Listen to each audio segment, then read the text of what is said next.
చిన్ని, కావేరీల విషయంలో చనిపోయారు అనుకున్న వాళ్ళిద్దరూ బ్రతికే ఉన్నారు అని నిజమైతే తెలుసుకోవడం జరుగుతుంది బాలరాజు. ఎలా అంటే బాలరాజు జైల్లో తన తోటి ఖైదీల ద్వారా ఒక విషయాన్నయితే గమనించగలుగుతాడు. ఏమో నువ్వు చూసింది, విన్నది ఇదంతా కూడా ఒక్కొక్కసారి మన కళ్ళనే మోసం చేయొచ్చు కదా! చిన్ని, కావేరీలు బతికుండొచ్చు కదా! అలా ఎందుకు ఆలోచించడం లేదు?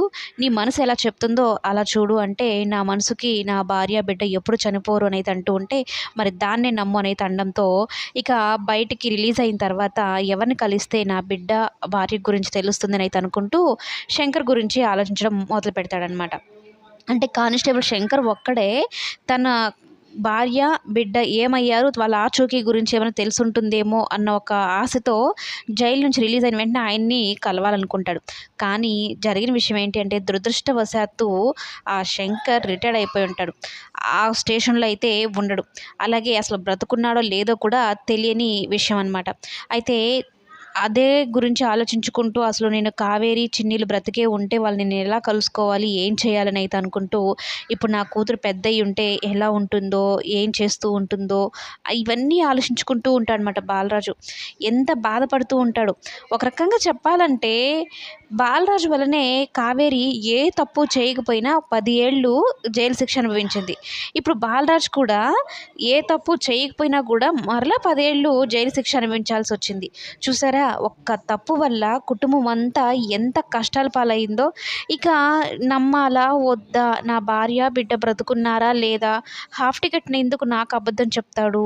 కానీ తను అబద్ధం చెప్పడు. అలా అని వాడిని కూడా ఎవరైనా నమ్మించుండొచ్చు కదా!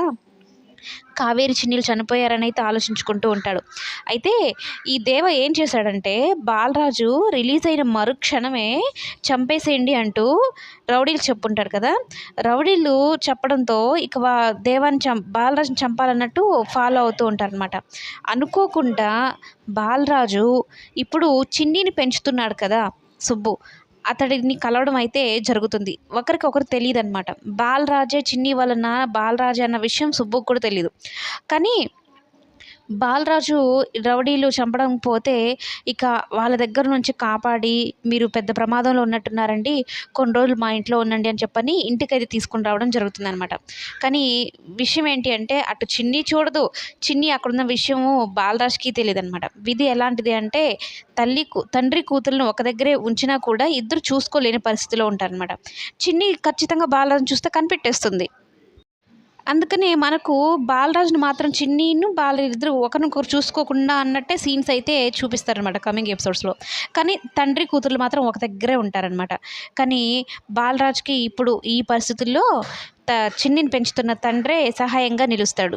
సీరియల్‌లో కథని ఎలా మలుపు తిప్పుతున్నారు అంటే చిన్ని, మహీలు ఒకే దగ్గరున్నా చూసుకోలేరు. చందు, చిన్నీలు ఒకే దగ్గరున్నా చూసుకోలేరు. అలాగే ఇప్పుడు చిన్ని, బాలరాజు ఒకే చూసుకోరు. ఒక్కొక్కరిని ఒక్కొక్క రకంగా కలుపుకుంటూ వాళ్ళని బంధాలని దగ్గర చేస్తూ కథలో అయితే ట్విస్ట్‌లనేది ఇవ్వబోతున్నాడనమాట.